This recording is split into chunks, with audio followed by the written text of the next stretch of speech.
What's up, guys? So today is just a bit of a Q&A, some questions that were on my Instagram there from a while back. So questions about Paraguay, living in Latin America, traveling South America, etc. The difference between that and living back in Ireland. And then also some questions about keeping myself in shape while traveling.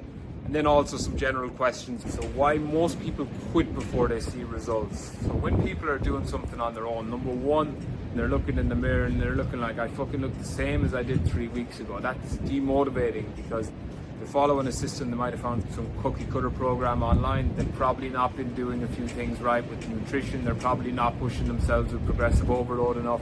Probably not getting the results, continuing to do something that isn't working. It doesn't make any sense. And then they're like, okay, right, the motivation is gone, nutrition will go.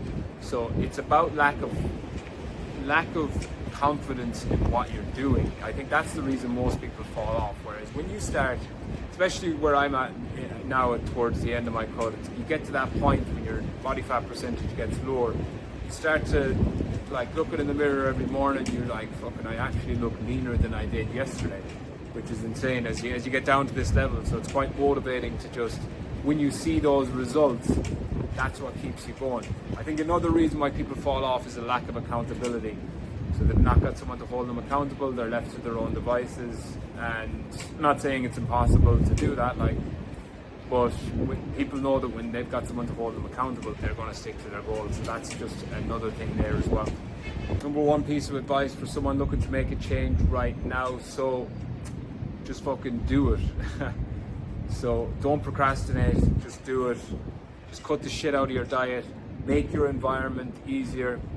If you're living with people, or let's say your partner or whatever, just have a conversation with them and then just say, right, okay, I want to make this easy for me. Just get rid of all the shit out of the cupboard. Make the bad choices harder, make the good choices easier. Put your gym shorts and shoes in a place you'll see them first thing in the morning. Just go to the gym. And yeah, so that would be my best piece of advice. Just start eating clean foods. You don't necessarily need to start by tracking on MyFitnessPal. Just clean up the diet, get into a routine, start prioritizing your sleep, and then weigh yourself every single morning. Most people starting off, they've not been in a routine, the goal is going to be weight loss. Weigh yourself every morning. If it's not gone down in 4 or 5 days, you're not in a deficit, just lower some food, lower the food down. And to be honest, the easy way to do it would be to just keep it simple. Eat the same shit daily, then you start to see some quick results. People say that fat loss, but fat loss needs to be sustainable. No, it doesn't. Fat loss isn't sustainable anyway, because if you were to keep doing fat loss, you would eventually die if you've done it for long enough. So what needs to be sustainable is when you get the lean physique, being able to have that balance. And just, okay, for me, I know if I want to go to a restaurant 2 or 3 times every week over the next while, I'm still going to keep this physique, because I know how to do it. So it's been able to balance that out and just to keep a good balance after that. But don't worry too much about balance when you're getting the weight off. You're unbalanced. That's the reason why you need to do it. So it's about just getting the weight down, improving your overall health, and then you start to see those changes coming in, and that's when you really start to boost your overall confidence. And that's where the magic happens with getting to the best physique that you've ever had there before. Now, I will say that a lot of people, without the knowledge of doing it, it takes a little bit of trial and error.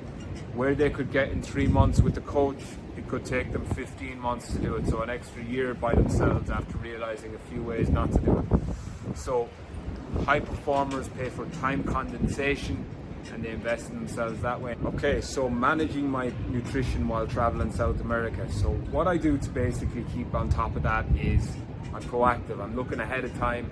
Let's say if I'm going to Rio, I'm having a look. I'm looking for a meal prep company here. I'm messaging them ahead of time, just so when I arrive in a new city, the meal prep company is going to deliver on that day or the next day.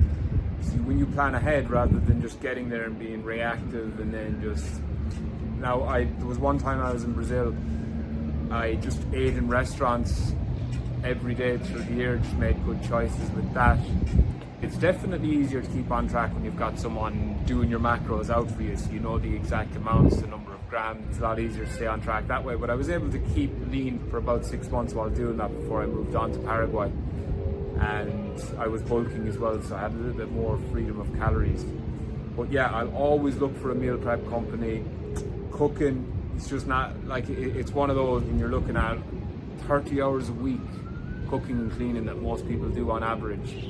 Whereas you put that 30 hours in that month into the business, how much could you, like, obviously with just growing things, pushing things forward, doing things that are going to get you a better ROI. So it's just a bad use of time, in my opinion, if you've got the resources and if it makes sense, do you know what I mean? Also had a question about burnout, and if you're working long hours, how do you stay going without getting burnt out? I think that, my opinion anyway, is that we're kind of conditioned to say, okay, yeah, you can only work 9 to 5, you need to take your rest after that, you're going to burn yourself out. Whereas if you eat properly, you cut all the processed shit out of your diet, you're eating proper whole foods, you're prioritizing your sleep, you're cutting your caffeine out after 3 p.m, and you're basically treating your body like the only vehicle that you'll ever have in life, you will actually be able to squeeze a lot more out of each day. And that's what I've been doing. I don't mind working 7 in the morning and then training.